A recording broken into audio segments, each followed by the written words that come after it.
Yo, what's up, everybody? Um, Welcome back to another episode of Combat and Cryptids. This is your boy, Jimmy P, and I'm gonna try and put some inflection in my voice so you can kind of keep you guys entertained and engaged and stuff like that. So, obviously, I don't want to get too monotone. I mean, I do, I guess, most of the time, but I try not to get as, how do you say it? Like, as monotone, I guess. But when you kind of just talk and you're just kind of sitting in here by yourself, it's really easy to do that because it's kind of you're just kind of in here talking to yourself. But I kind of got to get used to it because most of these episodes are just going to be about and with me and stuff like that. So I guess I got to get better at like changing the pitch of my voice to keep it more entertaining than what it is. Why the hell does my forehead look so damn greasy? Yeah, but anyways, so it is Thanksgiving week. Obviously, we put up the Christmas tree. Now, usually I have this Christmas tree right here. It's usually in my basement with all my gaming setup and my PC and my monitors and stuff like that. But figure if I'm doing this, I might as well kind of bring it up here. I just want to give a shout out to my boy, my boy Benji right here. So this buddy I work with, his friend actually makes like road signs and stuff like that, and he's always got like some extra pieces and stuff. So this was my first attempt, just kind of us messing around at work, and we kind of made that up. But this is like actually like the logo that's like on YouTube and stuff like that. So it looks, it's a lot more cleaner and a lot better for sure. But you guys pick which one do you want to see. So Angel, my wife, she likes this one just because it's metal and it's like authentic, and I like this one. So I guess we're just gonna have to at some point pick which one I kind of want to hang up. But I figure I'd show them both of them on video because I like them both, and we will see after this week which one stays and which one has to go. It'll kind of be the backup one in case something ever happens to one of the other signs. But yeah, other than that, it is Thanksgiving week, so it's 11/22 right now. So we got a couple more days before Thanksgiving. Obviously, we probably will be leaving. We're probably gonna go visit her family and stuff like that, and go there for Thanksgiving. So that should be fun. Get to spend like almost a week pretty much because it'll be Wednesday night till Sunday. We will be over there, and we'll kind of just we will hang out with them and eat some turkey. I'm gonna cook a turkey, a big 20-pound turkey. So we'll see how that thing turns out. Usually I'm pretty good with it. I'm pretty good with turkeys though, and we're just cooking it in the oven. Just kind of make the brine and stuff like that, and we will see how that turkey comes out after we bake it in the oven for like 45 hours. No, it's not 45. It's probably like 4 hours, 5 hours, something like that. But I appreciate you guys tuning in again. Hopefully, I can keep you guys entertained with this episode. And today, basically, what we're going to be doing is, kind of last week we kind of read off like the first Bigfoot encounter, well, ever recorded encounter, I guess, when it started popping up, and then also basically the first alien abduction. So for this combat portion of this one, I mean there is other stories and stuff that I can go through and talk about as far as different experiences I had and stuff, but I thought I'd take this episode and kind of go in a different route for it. And I have a couple citations. So I have an award which is a NAM with a V, and that's basically a Navy Achievement Medal with Combat Distinguishing Device. So it is the only version of it. You can only get it in a combat situation.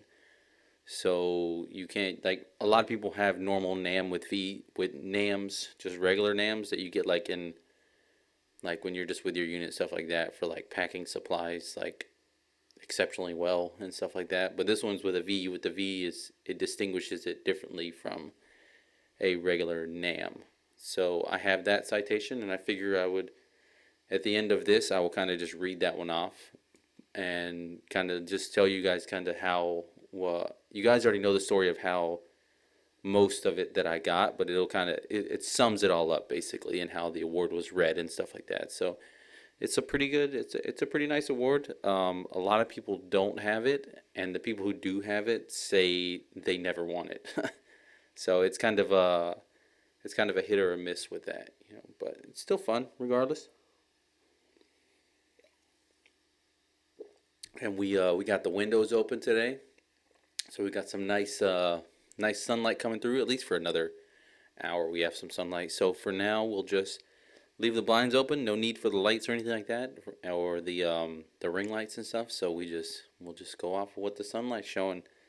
And basically, other than that, I'm gonna read off three different other citations, which are basically I guess you could call it my era of like Marine Corps time. I guess is there was three Medal of Honor recipients that really they just stuck out to me. They were every single one of these Medal of Honor recipients. They are currently alive except for one. The other two are still alive, which I mean I follow them on like social media and stuff like that, and they seem like they're really great guys. As far as everything they did in country and stuff like that, it is insane what these guys went through. It is absolutely insane, and they seem like really humble guys and stuff like that. So I'm gonna go over basically. We will go over from the earliest one to the most recent Medal of Honor recipient for the Marine Corps, which is very cool. I mean, I've read these guys' story. I've heard about them a lot. When you actually are in boot camp in the Marine Corps, you actually hear about the first guy that I'm going to read off. They kind of tell you it's like the most like prestigious award you can have. I mean, obviously it's not something that you're trying to get or like you're like ribbon chasing or anything like that, but it does seem like it's if you get it, you probably don't want it, but if you have to get it, like this is like these dudes went through some crazy shit to get these things. And when you read their citations and stuff like that, like what they actually did, it's pretty crazy. It's very heroic, that's for sure. And these guys are badasses, like 100% without a doubt. And these guys, I love all three of these guys. These guys are cool as fuck.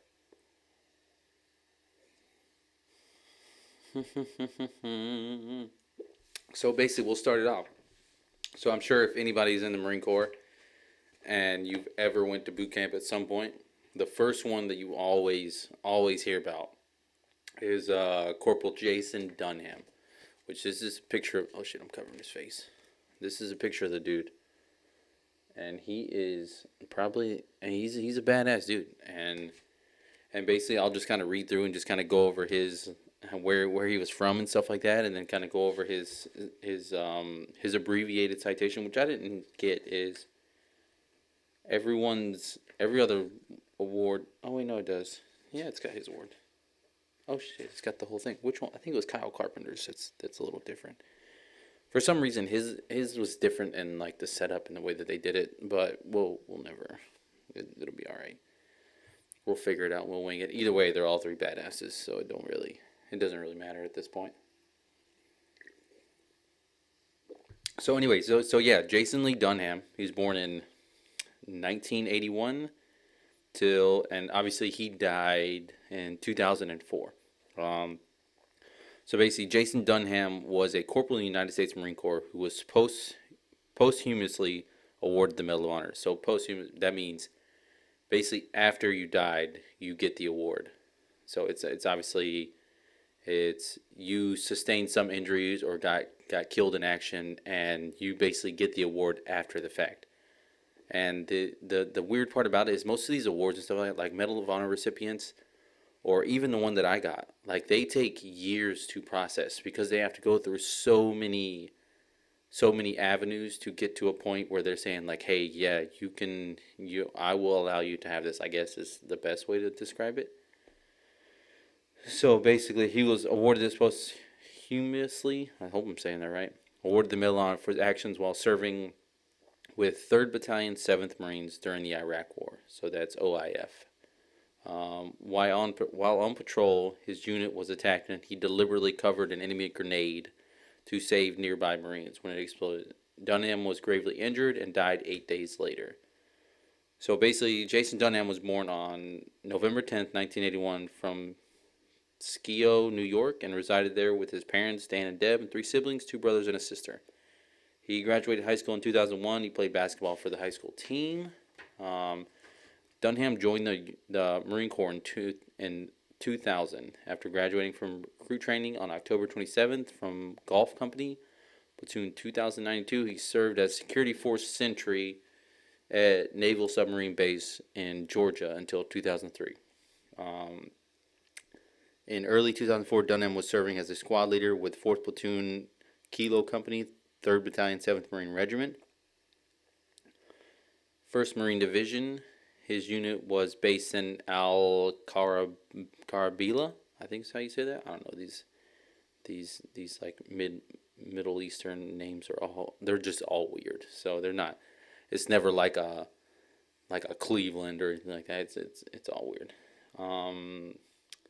So basically on April 14, 2004, the battalion commander's convoy came under attack near Husabah, Iraq, and 4th Platoon was dispatched on patrol to investigate. Dunham and his squad intercepted a number of car spots near the scene of the attack while the patrol detained to search weapons.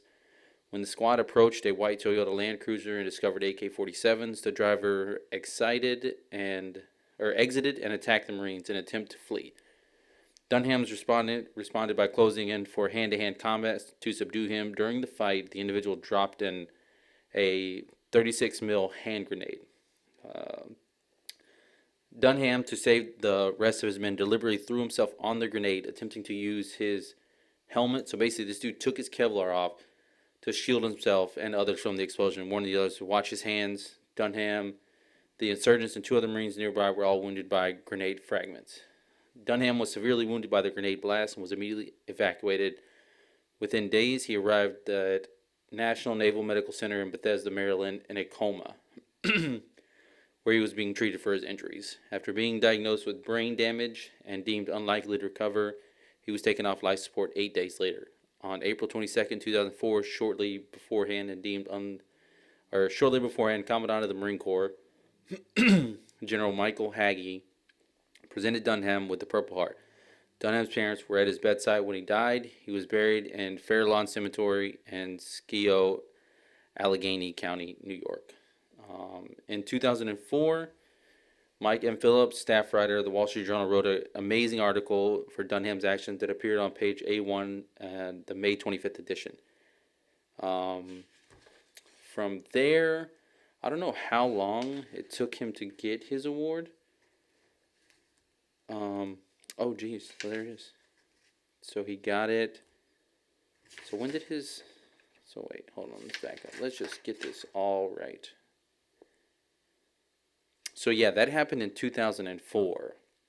April 14th, 2004. And then President George W. Bush presented the Medal of Honor to the family of Jason Dunham during a ceremony in the East Room on January 11th, 2007. So that shows you the time frame after the fact. So basically when he was with his Marines and stuff like that, they were searching for they were searching all these guys that were coming out of the vehicle. The one dude had an AK-47. So as soon as they pulled up and they ripped up on these dudes, he basically the dude basically tries to flee. So then Dunham's like, hey, like, no, this ain't gonna happen. So he tries to go hand to hand with it, and basically from there he, as they're struggling stuff like, he drops a grenade. Boom, he drops a grenade. His first instinct, which many people would have this instinct. It's not a common thing. He basically takes off his Kevlar, which I think at that point, I think the Kevlars were starting to get better. They're not the best ones, but they weren't the greatest Kevlars that you could have at this point in time. But they're the best with what you got. So his first instinct is he sees the grenade on the ground. He takes his Kevlar off, places it on the grenade itself, and 2 other Marines, and obviously the dude who dropped it, they catch all kinds of shrapnel and stuff like that.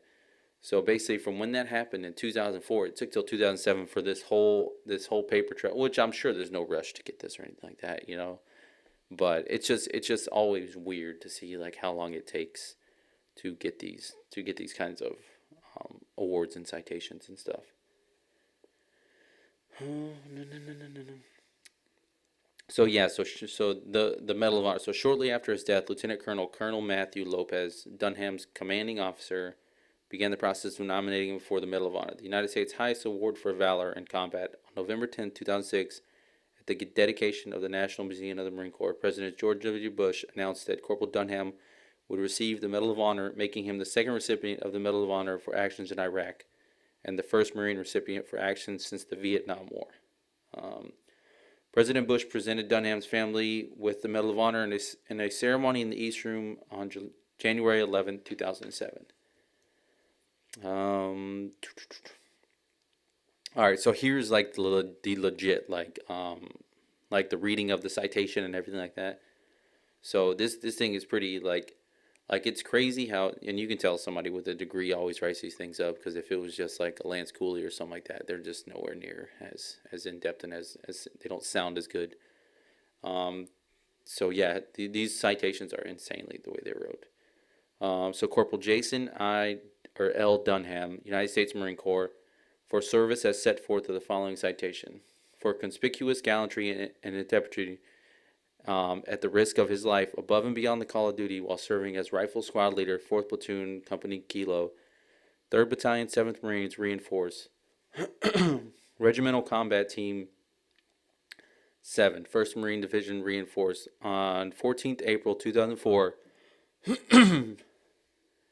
Corporal Dunham's squad was conducting a reconnaissance mission in the town of Iraq when they heard rocket-propelled grenade and small arms fire erupt approximately 2 kilometers to the west. Corporal Dunham led his combined anti-armor team towards the engagement to provide support to their battalion commander's convoy.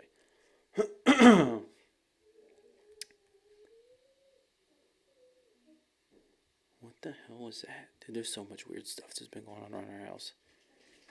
It's so crazy weird. Anyways, which has been ambushed as it was traveling to Camp Husabah. As Corporal Dunham and his Marines advanced, they quickly began to receive enemy fire. Corporal Dunham ordered his squad to dismount their vehicles and led one of the fire teams on foot several blocks south of the ambush convoy. Discovering 7 Iraqi vehicles in a column attempting to depart, Corporal Dunham and his team stopped the vehicles to search them for weapons. As they approached the vehicles, an insurgent leapt out of the vehicle to search them for weapons. As they approached the vehicle, an insurgent leapt out and attacked Corporal Dunham. Corporal Dunham wrestled the insurgent to the ground, and in the ensuing struggle saw the insurgent release a grenade. Corporal Dunham immediately alerted his fellow Marines to the threat.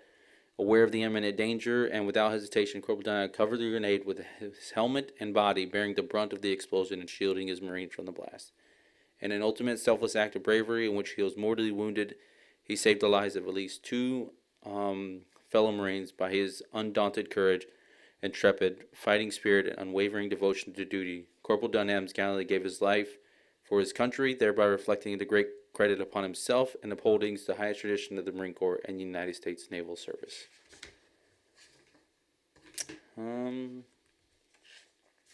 So yeah, I mean, that's like, just to talk about his citation, and that being he was the first one from the Marine Corps that had gotten awarded the Medal of Honor since Vietnam is insane. Like, this is crazy to think. I mean, he's probably 19, 20 years old, somewhere around there. And for him to do that, like, that is crazy. For somebody to think that somebody would just do that.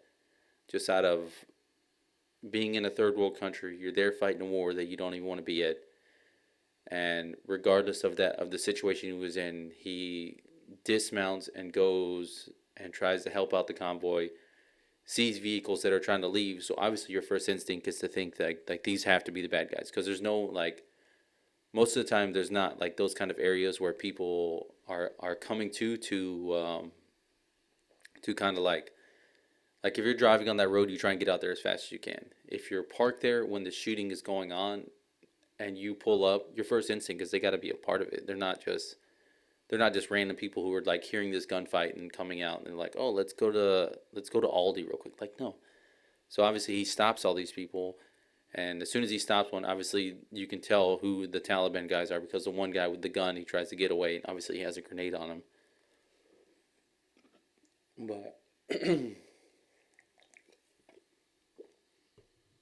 yeah, it's pretty crazy.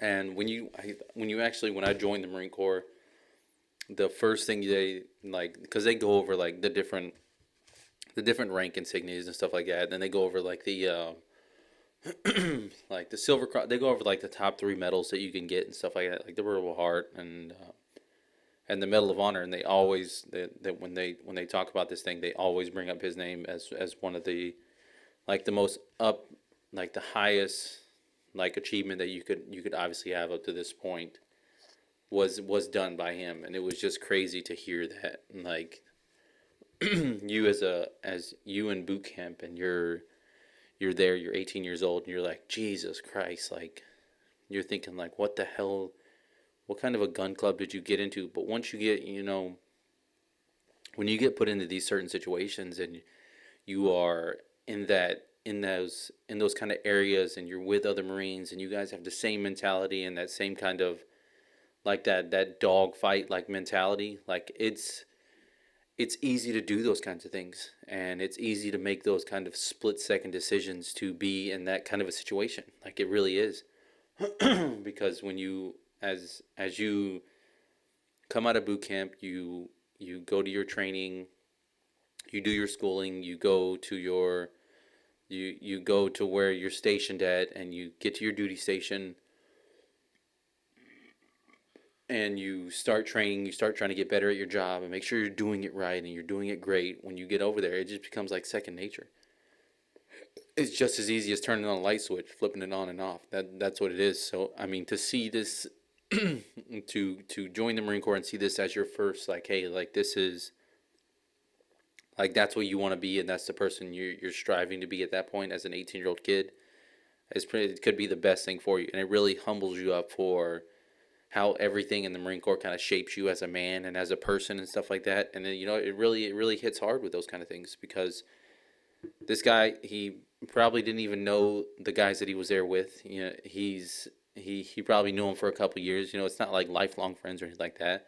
But when you join the Marine Corps and stuff like that, and you go to these third world countries and you go to these places, it is very easy to get attached to these kind of people, because they're your only escape and sanity for 7 months. So you get to know their families, who they are, how many brothers they had, how many sisters, what's their mom and dad like, where they went to high school, their girlfriends, their problems, everything. It all gets you get wrapped in this whole everybody is cool and everybody's awesome and everything like that. And to see like one of your friends, he's about to get killed or about to lose his life and stuff like that, it really brings you all together, and makes that kind of like that brotherhood of like Marine Corps and everything like that. Like it all just molds and meshes together. It's so awesome to see how you meet people in the beginning, like as a deployment workup and stuff like that, and then you see how you are after the fact. And the change between that over 7 months is insane. Like I don't care if you go there as a PFC, you come back a Lance Corporal, whatever your rank is and stuff like that. The people that you go to these shitty ass countries with, and the people you have to deal with for 7 months, you have to hang out with for 7 months, like it's a lot. And if you don't have friends there, like your life is just gonna be it's just gonna be shitty. It's just gonna be miserable, and you're gonna hate it. But most of the time that doesn't happen. It's more like it's just more you guys come together, and you think the way the other person thinks. You do the same things, like this guy's gonna turn left. This guy's gonna go right. If I get shot at here, he's gonna shoot at them here, like that kind of stuff. And it's really cool to see those kinds of things and how they take place. Like I really like it. Alrighty. So let us see who we going on to next. Dun, dun, dun, dun, dun. So yeah, so his was um everything was in 2004 to 2006. So now we'll go over this next one I'm going to read. I thought he was the last one, but he's not even the last one, because if you look at the time frames for when his happened to Kyle Carpenter's, like it just took Dakota Meyer so long to get all of his stuff. It was insane. And Dakota Meyer, like this dude is insane. Like Dakota Meyer is a crazy badass motherfucker, and he's probably like one of the most humblest, like cool guys. The same way, I mean, all three of them are, but like Dakota Meyer is just so like Like his shit was like hit like different when you read his stuff. Um, and it's so nice to see because you see Dunham's who's in Iraq, and then we're gonna read Dakota Myers next, which is in Afghanistan. Like completely different fronts, but all kind of the same mentality, all that same that fight or flight like kind of mentality, which is really really nice. So Dakota Meyer is so he's a former United States Marine, a veteran of the war in Afghanistan. He was awarded the Medal of Honor for his actions during the Battle of, I don't even know how to say that word, on September 8, 2009 in the Kunar province, which the Kunar province was just a shit area to be in. Like, it was just bad.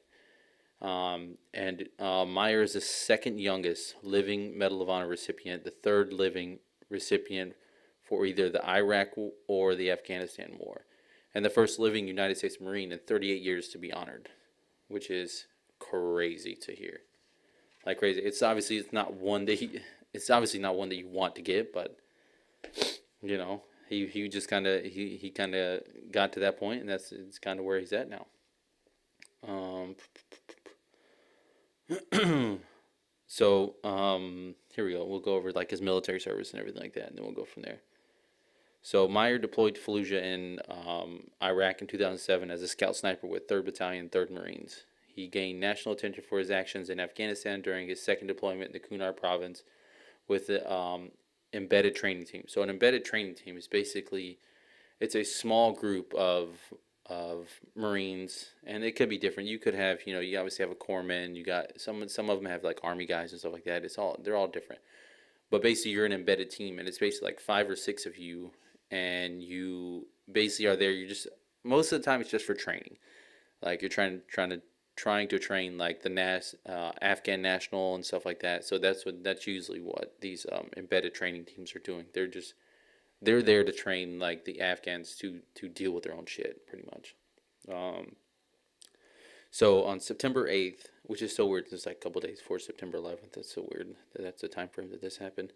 But on September 8th, 2009, near the village of Ganjigal, I think is what it is. Meyer learned that 3 Marines and a Navy corpsman who were members of Meyer's squad and his friends were missing after being ambushed by a group of insurgents. Under enemy fire, Meyer entered a known area to be inhabited by insurgents and eventually found the 4 missing servicemen dead and stripped of their weapons, body armor, and radios. There he saw a Taliban fighter trying to take the bodies. The fighter tackled Meyer, and after a brief scuffle, Meyer grabbed a baseball. Oh my god, dude! I don't think I've ever heard it wrote like this. This is crazy. Um, oh, grabbed a baseball-sized rock and beat the fighter to death. With the help of Afghan soldiers, he moved the bodies to a safer area where they could be extracted. During his search, Meyer personally evacuated 12 wounded friends and provided cover for more than 24 Marines and soldiers to escape likely death at the hands of numerically superior and determined foes. So the thing that's different, and this is just like what I've talked, because there was a lot of people who deployed to like Iraq and stuff like that I knew, but there was always a difference between the way Iraq and Afghanistan was. It was completely utterly different because with Iraq there's a lot of buildings. It's more of a it was a nice city at one point, and the area that Marines were fighting in at that point was just like normal to be like asphalt roads and stuff like that, and it was just like a normal like city life. Obviously, there's a lot of killing, a lot of bad guys there, but the actual area you're working in and operating in was completely different than what Afghanistan was. And the Taliban there, like, I don't give a shit like how well you train and how well you do these things, but these dudes could move. Like, they knew that area, they knew the mountain ranges and everything like that. They could move like a fucking goat up and down these trails and up and down these mountainsides, and it was insane how quickly they moved. They would be in different positions and move to different areas, just like that. Like, they'd be 100-meter difference on how fast these, and they're running in sandals and fucking man dresses and carrying AK-47s, RPKs, rocket launchers, all kinds of shit. Like, it was crazy how good these guys could move. So yeah, it was in like that whole area and stuff like that was just like it wasn't what you were training for, I guess, to this point.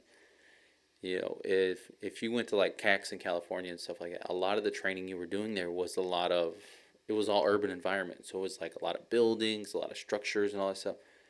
Afghanistan had some of that depending on the area you were in, but for the majority of it, it was rat trails, it was crops, it was little mud huts and stuff. And you can go into villages and stuff like that, but it was nothing like anything you were trained like what we trained for at CAX was not, or whatever they call it, something else now. It was some stupid name, but that kind of mentality in the area that you were working in was nowhere near what the fuck you were trained for. Which you obviously had to adapt and get used to it and stuff like that, but it just wasn't the same.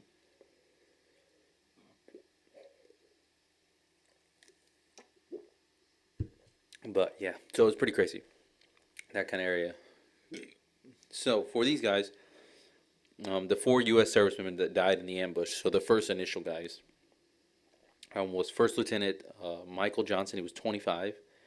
Gunnery Sergeant Aaron Kenfick, which was 30, and Gunnery Sergeant Edwin Wayne Johnson Jr., 31, and Hospital Corpsman 3rd Class, and he was 22. A fifth man, Army SFC Kenneth Westbrook, 41, of Shiprock, New Mexico, later died from his wounds. So yeah, so that was insanely crazy. The way, I don't know if this one has. It might have a citation. That'd be crazy as shit if you could see. Yeah, here it is. Nice. So now we'll actually read his citation, which these citations are insanely badass. I always think they are badass, at least. But.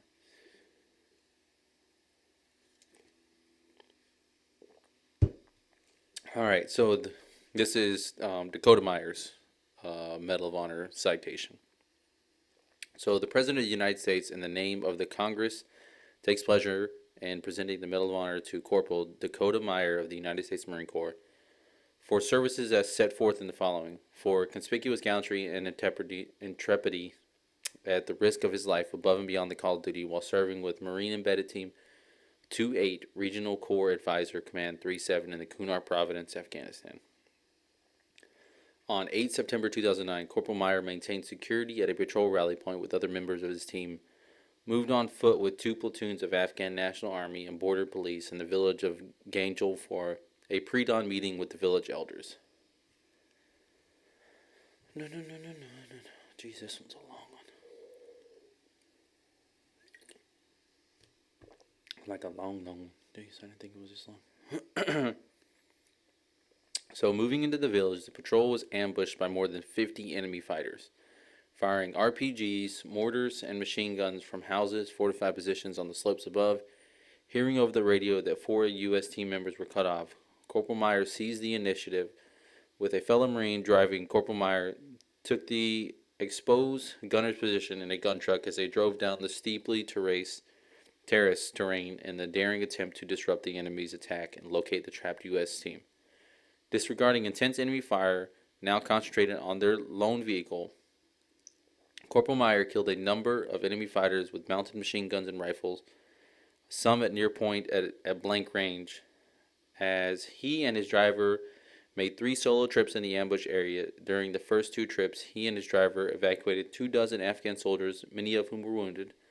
When one of the machine guns became inoperable, he directed a return to the rally point to switch to another gun truck for a 3rd trip in the ambush, where his accurate fire directly supported the remaining U.S. personnel and Afghan soldiers fighting their way out of the ambush. Despite a shrapnel wound to his arm, Corporal Meyer made 2 more trips into the ambush area in the 3rd gun truck, accompanied by 4 other Afghan vehicles, to recover more wounded Afghan soldiers and search for the missing U.S. team members. Still under heavy fire, he dismounted the vehicle on the 5th trip and moved on foot to locate and recover bodies of his team. Meyer, daring initiatives and bold fighting spirit through the six-hour battle. Most people get tired after 5 minutes in a boxing ring, or even a minute. This dude in fucking flak and Kevlar with guns, all this shit's going on around him. Took 6 hours. All of this shit took 6 fucking hours. That is insane for that. That is crazy. That's insane. 6 hours? That's basically a whole shift for people who go to work. throughout the 6-hour battle, significantly disrupted the enemy's attack and inspired the members of the combined force to fight on. His unwavering courage and steadfast devotion to the U.S. and Afghan comrades, in the face of almost certain death, reflected great credit upon himself and upheld the highest traditions of the Marine Corps and the United States Naval Service. So all that stuff that he did, that's not even saying the first part where he fucking grabs a rock and just beats the fuck out of one dude. Like, that's crazy as shit. A baseball bat sized fucking rock and just beats the shit out of a dude. Like, that would be crazy. Like, it's one thing, like, when you see these people, and we, like, I'm speaking like the Taliban and stuff like that. Like, they're just, it's just a different, they're just different kinds of people, man. And it's not, like, you're there to kill people, and you're there to do your job and stuff like that. But when you see somebody with that same will, that, like, to do the same thing that you're there to do, is like, that's different. Like, that, I mean, I don't care. Like, I don't care how tough you are or how badass you think you are, stuff like that. But to think that like, it's up to, like, hey, like, it might be one of you guys, but it's gonna take more than fucking one of you dudes to get me. So to think that this dude stood in there for 6 hours to go back and forth as they're fucking shooting at him, RPGs, all this kind of shit, is insanely crazy to see that happened. But that's good on Dakota, man. That's crazy. This dude's a badass. Like, insanely. Like, this dude is crazy as shit. Like, and I don't know, like, and that dude's got some big huevos, man. That's all that I know. And these are all, it's a lot of these dudes. Like, here, I don't know if I showed the picture of Dakota. Like, he's a badass dude, man. Like, this was insane. Like, to see this, and now, you can't really, obviously you can't go back to boot camp and stuff like that because you've already been. But I guarantee you, these guys right here, like, these guys have to be put up on that, that pedestal of, like, like the Dunham, like, that's because he was the only one at the point in time. Like, I was in the Marine Corps, Jason Dunham. Like, you have other guys and stuff like that, but it's like from a long time ago. It's not recent, like your time frame and stuff. So to see these guys, like, in that same kind of category, like, it's crazy to think that these guys had went through all that stuff, and they consciously and they personally made their own decisions to put their lives at risk just for other people, which is not, it is very, very uncommon to see, especially nowadays in today's society. Like, it's insanely crazy. And a lot of the way the Marine Corps was going and stuff like that, the way, because these three guys were cut from a different cloth of the Marine Corps. Like, the Marine Corps at this point in time and where it is now, like what it was transitioning to, where people just didn't have that same fight and that same kind of mentality, because obviously, like, the drawdown of, like, wartime and everything like that, it's going back to normal and stuff. It's completely different. So these guys were cut from a completely different cloth, and these guys were bred for this shit and made for this shit, and it's just crazy to see these things and to see this all transpire, like, in the same time frame that I was there. So it's pretty cool, for me at least. So, all right. So the last dude, this dude's a badass too. I've already said his name a couple times, but his name is Kyle Carpenter, and this dude is so badass. Like, his eyeball, he has like a Medal of Honor like eyeball. Like, he has like the star. Like, it's pretty cool. And Kyle Carpenter. So what happened with Jason Dunham? Basically, Kyle Carpenter kind of went through the same kind of scenario. But this happened, like, all of this happened when I was in country as well at the same time, the same area, with the same unit as well, with 2-9, which is crazy to even think of. And they were in a fucked up area too, just like we were. Like, we were just as bad as the area was for those guys. It was the same shit. Like, it was just, everybody just had a shitstorm there. And it's crazy. And this dude's still alive. Like, it's great. He does so much stuff, and he tries to, he talks, and Dakota does the same thing. Like, he has, he's wrote a couple books and stuff like that. These two dudes have done so much for, like, the Marine Corps community as itself, as far as, like, giving you that, like, hey, this isn't the end of everything, and trying to kind of just give you that motivation to just keep moving on and doing and trying to do better things and be better and stuff. So, but so Kyle Carpenter was born. Jesus Christ, he was born near the same time I was. So he was born October 17th, 1989, and is a medically retired United States Marine who received the Medal of Honor for his actions in Marja, Helmand Province, Afghanistan in 2010. Carpenter is the youngest living Medal of Honor recipient. So, he was born in Jackson, Mississippi. I know a dude named Mississippi from Mississippi. His name is Michael Now. That what's yeah. And so basically, I'm not even gonna. I think his is pretty short. Yeah, his isn't even that long, which is weird, but I guess it is what it is.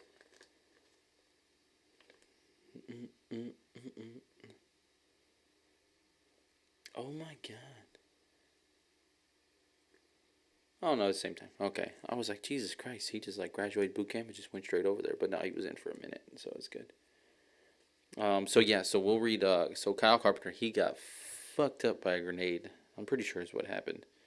So, but we'll just go over the citation, and you guys can just make your own reactions and assumptions from that. All right. So the Medal of Honor citation reads: The President of the United States, in the name of Congress, takes pleasure in presenting the Medal of Honor to Lance Corporal William Kyle Carpenter, United States Marine Corps, for conspicuous gallantry and intrepidity at the risk of his life above and beyond the call of duty while serving as an automatic rifleman with Fox Company, 2nd Battalion, 9th Marines.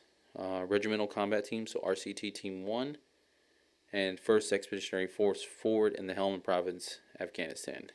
In support of Operation Enduring Freedom, on November 21st, 2010, Lance Corporal Carpenter was a member of platoon-sized coalition force comprised of 2 reinforcement Marine squads partnered with Afghan National Army.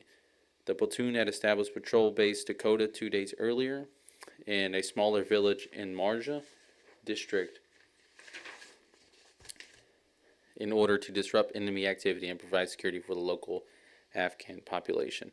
Lance Corporal Carpenter and his fellow Marines were manning a rooftop security positions on the perimeter of the patrol base Dakota when the enemy initiated a daylight attack with hand grenades, one of which landed inside their sandbag position. Without hesitation and for complete disregard of his own safety, Lance Corporal Carpenter moved toward the grenade in an attempt to shield his fellow Marines from the deadly blast. When the grenade detonated, his body absorbed the brunt of the blast, severely wounded him, but saving the life of his fellow Marine. By his undaunted courage, bold fighting spirit, and unwavering devotion to the duty in the face of almost certain death, Lance Corporal Carpenter reflected great credit upon himself and upheld the highest tradition of the Marine Corps and United States Naval Service. So yeah, and I wonder, so there's this dude, so when we were there at the same time frame, we had to start, and I don't even know, it could have been, maybe, because we were all kind of in the same area, like Fox Company, Echo, and Golf. We all had different areas and different AOs. But we were just the engineers at that point attached to this unit. And I think it was about month 4. I think, when did his, let's see. 21st of November. So we got there in what, August? Yeah, it was. Damn, it was. Holy shit. So when all, like, after probably like 3 or 4 months into it, we were building like these Typhoons. So we were building Typhoon 3, 4, and ESB built 5, I think is what it was.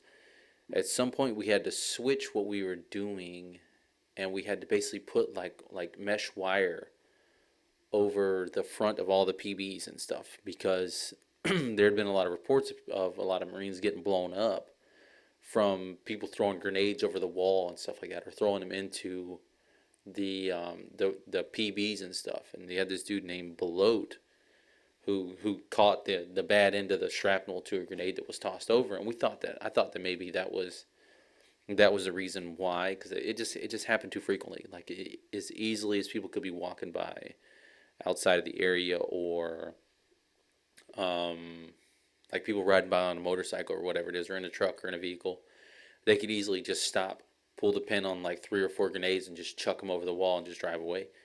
And if you weren't paying attention and stuff like that, then obviously those fucking grenades will fuck you up, or they're throwing them into like the tents where people are sleeping and shit like that. Obviously, we try not to put tents and like where you're sleeping near those kind of areas where people can do that. But shit happens. You only got certain amounts of area to sleep in, and the patrol bases are only so big. So,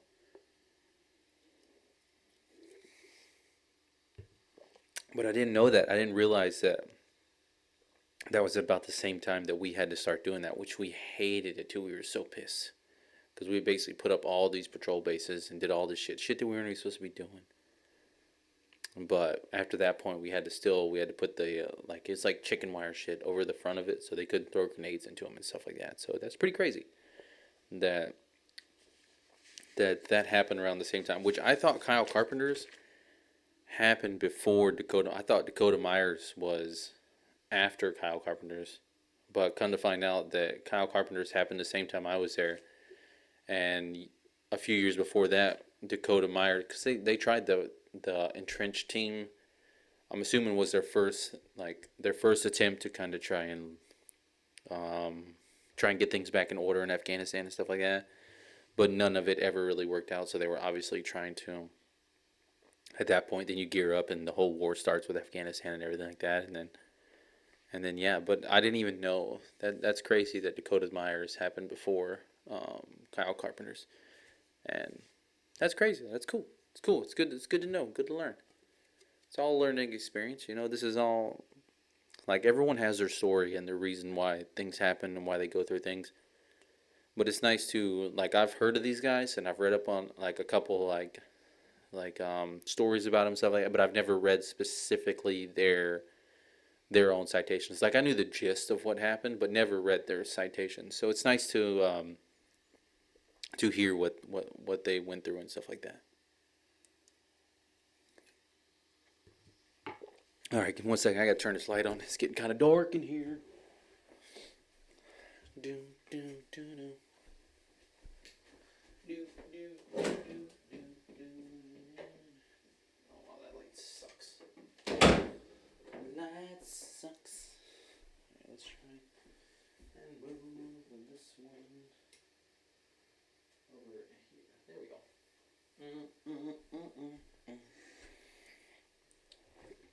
There we go. That's a little better. All right. So, anyways, so yeah, so that's basically so these three dudes are probably. I mean, they're cool ass dudes.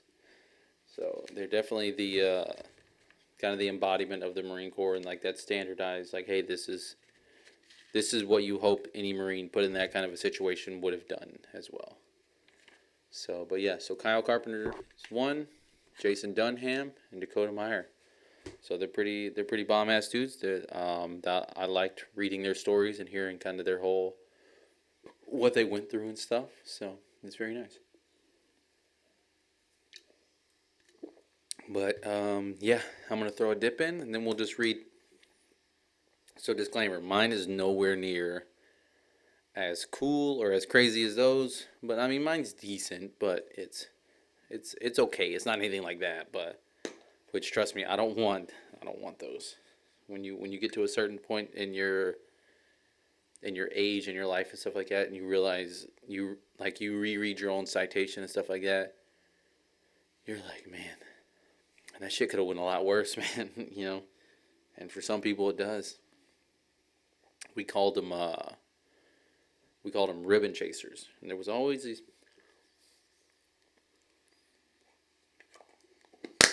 Like, there was always a person as far as, like, when you first got in the Marine Corps and stuff, like, you were always gung-ho. You always wanted to, you want that nice big fruit salad and everything like that on your chest. You want all these ribbons and you want to do all this stuff. I want to do everything just so I can. But at some point in your career, like, that shit catches up to you. Yeah. And in the first half of my career, like I would say 3 years into it, you're always trying to chase some ribbons, and you're always, you want to do more, and you want to do stuff, and you want to make sure you do these things for your country, and you want to be all nice and cool and Johnny Bravo style stuff and do all this stuff. But then when you start to get towards the back half of that, and you're like, man, sometimes the shit ain't worth it. And you try and explain that to like the new generation of like Marines that are coming in and stuff.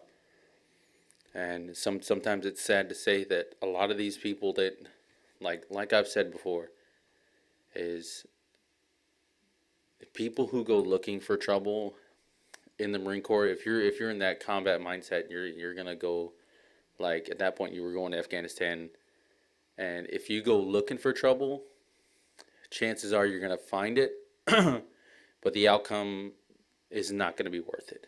And what I mean by that is if I'm going to go chase a ribbon, and you get to some point where you got that ribbon, it all has to come with a cost, and the cost outweighs that ribbon. But at the point in time, it's hard for people to realize that, and it's hard for people to understand that that is what happened, and that's what's kind of went on until after the fact. 4 or 5 years down the road, when you still realize you can't sleep right, you always have bad dreams, you always what if every situation. It's very hard to think that you just got a little medal that once you get out of the Marine Corps that nobody's going to give a fuck about, and you're just left with all this shit. So I tried to explain that to some people, as far as people who were in the Marine Corps, who were coming up, who were going to do those combat deployments and do the shit that we had just did. But sometimes people learn that shit the hard way. And unfortunately, the people who learn it the hard way usually aren't the people that die. It's somebody else around them that they knew is the person that dies. So let's see. So this is my citation. So basically, it's a Navy and Marine Corps Achievement Medal with a combat distinguishing device. And I was a Lance Corporal at the time. So that's that one right there. Obviously, I took it out of the frame and stuff like that. So, but basically this one reads, and it as follows. And what I want to do, I wish, so there were 2 other people. So Sergeant Bouvier, which I've already explained, you guys kind of know who he is. And there was another dude named Sugg, Ricky Frank Sugg from, he's actually from, where's the Duck Commander guys from? That's where he's from. West Monroe, that's where it is. And this big dude, he was like a big gym dude and everything like that. And he was always big. He's probably the coolest and the nicest guy I could ever meet. I was very humbled to deploy with him. I was very humbled to have him as my team leader and stuff like that, like he was. But I would like at some point to get his citation reading, because he's got one the same one as me, but his read differently and stuff like that. So I'd really like to read his. And at some point I might get it, or just take a picture of it, just for like get in contact with his mom or something like that, to read his. Like it would be nice to have it, to not to have it, but to like read it and see what his says. Because I wasn't there for his award ceremony, and he wasn't there for mine because he was already out at this point. All right, so let's read this bad boy. I've read this thing probably 15, 20 times. It's pretty crazy. So let's see. So it reads as, Department of the Navy, this is certified that the Secretary of the Navy has awarded the Navy and Marine Corps Achievement Medal with Combat Distinguishing Device to Lance Corporal James Perez, United States Marine Corps, for heroic achievement in the superior performance of his duties while serving as Fire Team Leader, 4th Platoon, Company C, 1st CEB, 1st Marine Division Forward from August 10th to January 2011. In support of Operation Enduring Freedom, during this period, Lance Corporal Perez participated in more than 100 combat patrols in the volatile districts of Marja and Sangin on... Oh, that's a period. Jeez, you can't even see it. This thing's so old, it's already starting to go away. On 31st of August 2010, his squad came under heavy machine gun fire and sustained 2 casualties. He immediately dragged 1 casualty to cover, applied medical aid, and passed on information for the medical evacuation, and moved all casualties to the helicopter. And During operations in Sangin, he was sole engineer during 40 patrols and deployed more than 100 pounds of demolitions in support of assault breaching. His sound proficiency with the Valen mine detector while supporting more than 100 dismounted patrols led to successful unearthing of 7 improvised explosive devices. Lance Corporal Perez's initiative, perseverance, and total dedication to duty reflected credit upon him and were keeping in with the highest traditions of the Marine Corps and the United States Naval Service. So, yeah, that's mine. And that was the highest one that I got, up to, like, in my Marine Corps career. And I think it took a year for me to get that one. But, yeah, that was, like, the clean version of it. Like, we found way more bombs than that. Way more. But my squad leader at the time, Sergeant Romriel, like, he was just going off of what we were said, because we didn't know that we were getting these, and we didn't know that we were being put up for them. So he just kind of tried to get, like, a brief description of everything that kind of went on and stuff like that. So, yeah. But it's pretty crazy. And, I mean, you guys have already heard that story about Sergeant Bovey. I think it was the first combat one that I had explained and stuff like that. And then I obviously told you guys a little bit about the Sangin Valley kind of area and stuff. So, but yeah. So for me, that was probably the biggest achievement that I had in the Marine Corps. And, you just kind of got shitty dreams and bad nightmares out of it. And all I got out of it was a medal. Yeah, so. But other than that, that's about it. And that's kind of what I kind of just wanted to go over this episode with. And what it was about was just basically just different kind of awards and stuff like that. Obviously, the Medal of Honor recipients are probably, like, it's the highest prestigious award you can get as a service member. So it's a pretty nice. It was pretty nice to read theirs and to go over their citations and their awards that they got, and then kind of just tell you about mine. And yeah. So other than that, yeah, I should be able to do a podcast next week, because next week for 3 days I got to go to Cincinnati again, and from there I should be back in time to do the next episode, which will be on, I think, I don't even know what it's going to be on yet. I know it's going to be on some sort of, I think I just want to go over, like, the Dogman stuff again, or maybe like the Chupacabra and stuff like that. I don't know. We'll just leave it up in the air. And I'll kind of just do some research and see what I can find out about them and stuff like that. And then I'll kind of tell you what's been going on outside my house, which is really, really crazy weird and stuff. But, yeah, other than that, that's today's episode. I appreciate all you guys listening. Hope it was entertaining enough for you, and you got to hear about some badass dudes that really kind of paved the way for, like, Marines and stuff like that. And, yeah, I hope to see you guys next week. And everybody have a safe and happy Thanksgiving. I'll catch you guys in the next one. Appreciate it, guys.